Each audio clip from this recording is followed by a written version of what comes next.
لہسن کچا کھانا کیسا ہے؟ پیارے پیغمبر جناب محمد صلی اللہ علیہ وسلم نے لہسن کو کچا کھانے سے منع فرمایا۔ اگر آپ لہسن کو شہد میں ڈپ کر کے آپ اس میں لے لیتے ہیں تو یہ ایک بہترین طریقہ ہے۔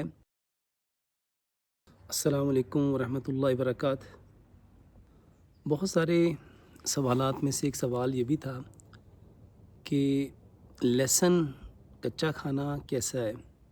کیونکہ بہت سارے لوگ لہسن کو صبح کو نہار منہ ویسے ہی اس کے چھلکے کو اتارتے ہیں، اس کو چھوٹے چھوٹے ٹکڑے کرتے ہیں اور اس کو کچا ایسے ہی کھا لیتے ہیں، اور وہ بتاتے ہیں کہ ہم جیسے ہی صبح اٹھتے ہیں تو یہ کھا کے پھر ہم اس کے اوپر پانی پی لیتے ہیں اور پھر ہم اپنا کام کرتے ہیں۔ میرے محترم بھائی اور محترم بہنوں، پیارے پیغمبر جناب محمد صلی اللہ علیہ وسلم نے لہسن کو کچا کھانے سے منع فرمایا، اور نبی صلی اللہ علیہ وسلم کے پاس ایک بار حضرت ابو ایوب انصاری رضی اللہ تعالیٰ عنہ کی طرف سے کھانا آیا، لیکن نبی صلی اللہ علیہ وسلم نے وہ کھانا ویسے ہی واپس کر دیا۔ تو حضرت ابو ایوب انصاری نے پوچھا، یا رسول اللہ صلی اللہ علیہ وسلم، آپ نے اس میں سے تناول کیوں نہیں فرمایا؟ تو آپ صلی اللہ علیہ وسلم نے فرمایا کہ اس میں سے لہسن کی بو آ رہی ہے، اور فرشتوں کو یہ جو بو ہے لہسن کی یہ پسند نہیں ہے۔ بالکل لہسن اور پیاز کے بارے میں نبی صلی اللہ علیہ وسلم نے فرمایا کہ تم میں سے کوئی بھی لہسن اور پیاز کھا کے مسجد میں نہ آئے۔ تو یہ جو لہسن کھانا ہے یہ صحت کے اعتبار سے تو بہت اچھا ہے، لیکن جو لوگ اس کو نماز سے پہلے کھاتے ہیں،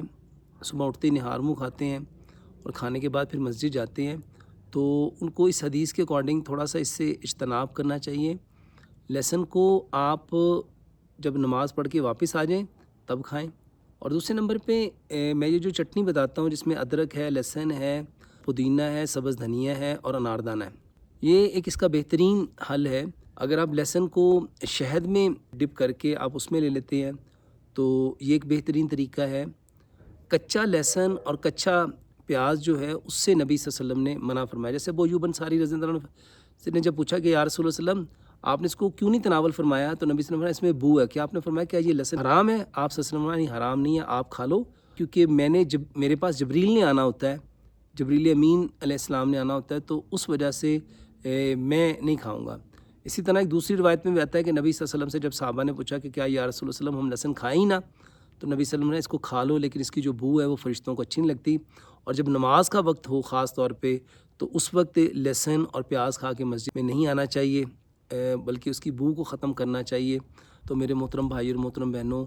جب آپ نماز کے لیے آنا ہو، جب نماز کا وقت ہو تو اس وقت اس سے اوائڈ کرو، اور کوشش کرو کہ لہسن کو چٹنی کے فارم میں لے لو، لہسن کو شہد میں ڈپ کر کے آپ اس فارم میں لے لو، تو لہسن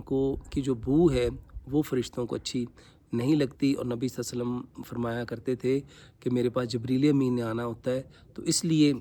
آپ لوگ لہسن کھا لو لیکن میں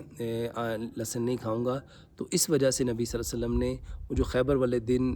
پالتو گدوں کو اور اس کے ساتھ لہسن کو کھانے سے منع فرمایا، اس کے پیچھے بھی جو حکم ہے اس میں میرے محترم بھائی اور محترم بہنوں ہمارے لیے یہی پیغام ہے کہ ہمیں جس چیز سے پیارے پیغمبر جناب محمد صلی اللہ علیہ وسلم نے جس حالت میں منع کیا ہے ہمیں اس سے باز آ جانا چاہیے۔